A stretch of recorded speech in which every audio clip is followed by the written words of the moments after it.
Now, there's two ways of working with fear. One is managing and one is healing. Now, the underlying fear, all pain or all fear is fear of pain. If there's no pain in reality, there's no fear of pain.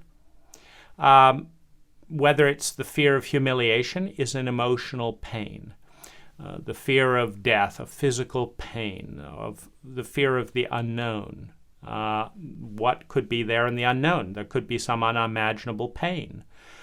So all fear is fear of pain. And all pain is a result of a lack of mastery and consciousness. Because whenever you combine mastery and consciousness at high levels, people choose well-being. It is an innate drive in consciousness to want to feel sustainably better and avoid feeling chronically worse. And so with awareness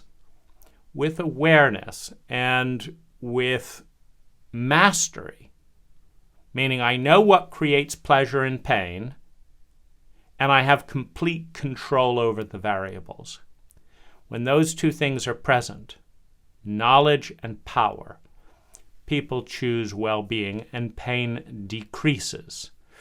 First, it decreases for themselves. As they get more masterful, it decreases for those around them. And as they get more and more masterful, it decreases for the planets that they participate in, etc., etc. Because when we understand that we're interlinked and part of a larger ecology that we depend on and that we affect, then it is unintelligent to destroy one's host body. So you don't do it.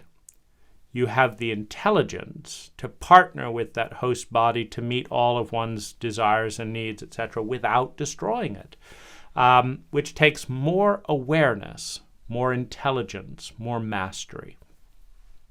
So to heal fear is to heal the anticipation of pain. To heal the anticipation of pain is to learn a superior technology. Superior to what? Superior to the technology that created and allowed the pain in the past. Meaning every single one of us who has experienced pain did so within a framework of technology, of language, of culture, of things, of routines, of abilities, a language of culture that created that pain. To intelligently let go of the fear of that pain being produced again, we must learn a new technology, a technology that we didn't know before, meaning the level of intelligence it creates to create a problem, according to Einstein, is lower than the intelligence it takes to solve the problem. Because if you were smart, you wouldn't have created the problem in the first place. So you can create the problem with your dumber self, but in order to solve the problem, you must discover and realize your smarter self, which involves some form of technology, consciousness, language, experience, variety, chance, some form of technology that works. Now, if you cannot heal the underlying pain, you will not heal the fear that is its marker. So you can manage it. And so this is the distinction between healing the pain and fear and managing it. Now, in order to manage pain and fear, you need to understand what the fear is. And one of the things, if I look at my own life, first of all, I couldn't manage being shamed. I couldn't stop being shamed and being hit, being beaten, and being treated with disgust by my parents. I couldn't stop it as an infant, as a child. I couldn't stop the feeling of being able and left feeling stupid and worthless and treated with contempt. I couldn't stop that feeling. I couldn't change my parents, nor could I go anywhere else. So for the child me in that place of terror about being punished and humiliated for doing it wrong, some of those feelings are so big that when I try and remember or face them, they avoid me. My body prepares to say, no, you're going to die. You're going to die. Don't go there. So I let go, and I delay that healing work. Now, as a result of not healing that underlying pain and thus the fear of pain, I'm now frightened of being humiliated when I don't keep commitments, when I make a mistake. Now, my body feels this way when I'm going to be late for an appointment. My body goes into hyperdrive as I'm driving to an appointment, and my clock, I look at it, and it says I'm going to be 5 minutes late for an appointment. 5 minutes late. And my body knows I'm going to be humiliated. I'm going to be terrified. I'm going to be hit. No one's going to care for me. And I'll be all alone. And so my body desperately tries to go into overdrive. Can I race to the meeting point? What can I do? And this is a biological symptom of unresolved trauma based on childhood abuse. And that's the situation. Now, the question is, how do you manage that? If you can't heal the underlying trauma and restore the safety and healing that I can make mistakes and still be treated with dignity, well, then one management strategy is to overpromise is to over-deliver and under-promise. So, for example, since I have not been able to heal that particular biological memory, meaning I understand it, and if I could turn a switch and turn that off, I would do it in a heartbeat. Meaning if I could just turn the switch off and say, Dane, you can be late 5 minutes. If it's going to be more than 5 minutes, call the person. But no matter what, you don't have to go through a life and death biological kind of chemical replay of early infant drama. You don't have to do that. And I'll turn that off for you. Well, this would liberate me in a way that I've never been liberated in my entire time on the planet. But I don't have that switch. In a trauma-illiterate culture, I only learned what trauma was 5 years ago. And in the 1,000 hours of studying the literature, etc., nobody else seems to have this switch either. And it's not that surprising. We go to great lengths to avoid these topics in our cultures, and we don't teach them in school. We're committed to a certain level of emotional ignorance, it seems. So I can manage it by under-promising and over-delivering. So what I'll do is I will set appointments when I have lots of time. I will go online and map out the journey to the site so that I know where I'm going and how much time it'll take me so I'm not caught off guard. I'll set an alarm.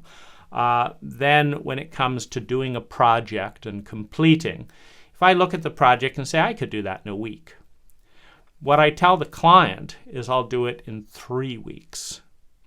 So that's a 300% margin of error. And then usually I get done in 2 weeks, because nothing quite works out perfectly, but a week early. And now I get to be early rather than late. And that diffuses, that manages that particular pain and trauma. Now, the downside to a management rather than a healing protocol for this kind of fear and terror is the following. It feels so terrifying, so body dismal, to go through expecting to die and be hurt and be hit and have my body relive all those chemicals just because I'm late, or just because I said I would do this and now I haven't even broken the commitment, but I can see a way where I might not be able to keep the commitment. And now my body is expecting to be killed. That is such a miserable experience that, of course, I compensate by under-promising and over-delivering. Now, here's the big cost, though, and this is why being a trauma-illiterate culture is so costly to innovation and creativity. The big cost is that in order to over-deliver and under-promise, I've got to know all the variables. For example, in my business, I don't use subcontractors almost ever. Case in point, last time I used a subcontractor was about a month ago. And I looked at the job. I said, I think we can do that in about 6 weeks. So I told them I'd do it in 3 months. And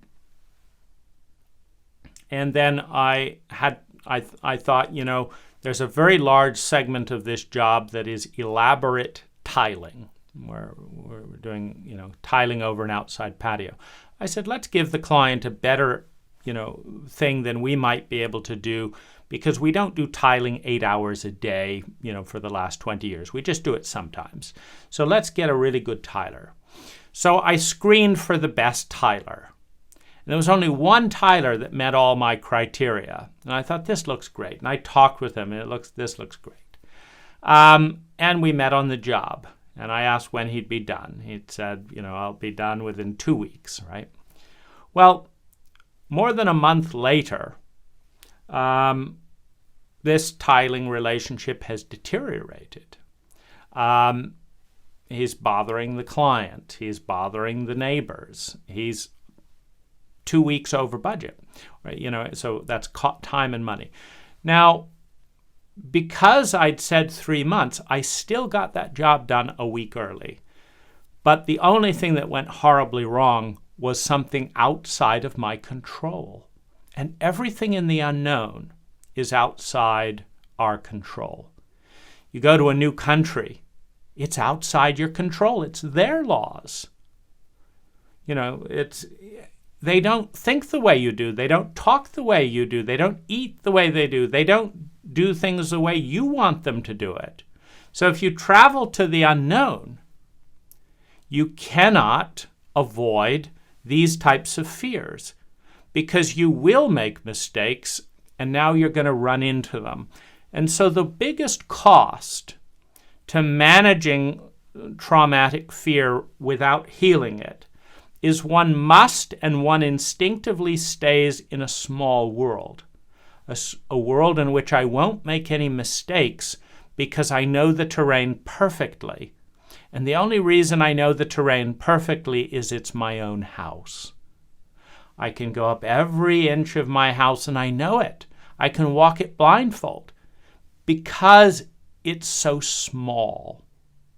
In other words, the trajectory of someone who manages their fear by avoidance is the trajectory of an incredibly small life, where everything that is involving change, everything that involves bigness out there, everything that involves stuff that is out of control is terrifying, because it is associated with inevitable failure, which is associated with a triggering and reenactment of inevitable trauma.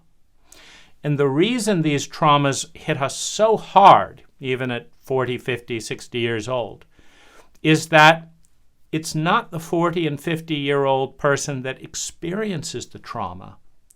It's the 5-year-old who's expecting to be hated and unloved by a giant grown-up who didn't learn how to parent, who didn't learn how to care, who doesn't even know what it's like to be a small infant in the arms of a giant, because those memories have all been blocked off.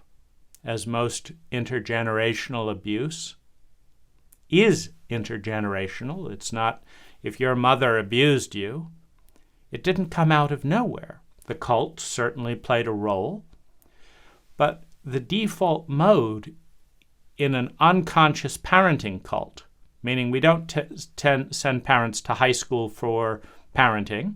We don't say take a college degree on how to be a good parent. You're going to be one, so be a good one. How about learning a few things? We don't do that. We're committed to ignorance in those relational areas. So the default mode is to copy the template of whom? Your parents. And so intergenerational abuse, be it unkindness, be it chauvinism, be it violence, be it humiliation, be it malnourishment, be it stupidity, we give out what has been given to us, because that's what we have to work with. So you can manage fear by over-delivering and under-promising, by making notes, by being well-organized. And many of the most anal retentive individuals on the planet are doing just that. They're terrified 6-year-olds who cannot deal with doing it wrong because they have an internalized critical parent that says that they're completely worthless and have no value and are to be treated with contempt, something that a 6-year-old cannot deal with. And so they set about trying to do it perfectly, trying to do this, trying to do that.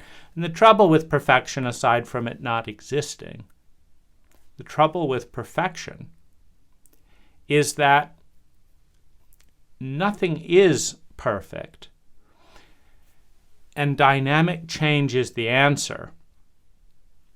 And what is called perfect by the teacher, by the parent, by the employer, is usually a replica of the parent, the teacher, the employer, or a dogma. It's not actually an intelligent technology for the present-day moment situation that can work in that. It's not perfect. It does not bring the highest yield of well-being sustainably per unit of energy invested. It's just exactly what the ignorant and disgruntled boss wanted. It's not very intelligent. It's what they asked for. And one can manage fear of criticism, etc., by providing these perfect services, by going into pleaser, etc.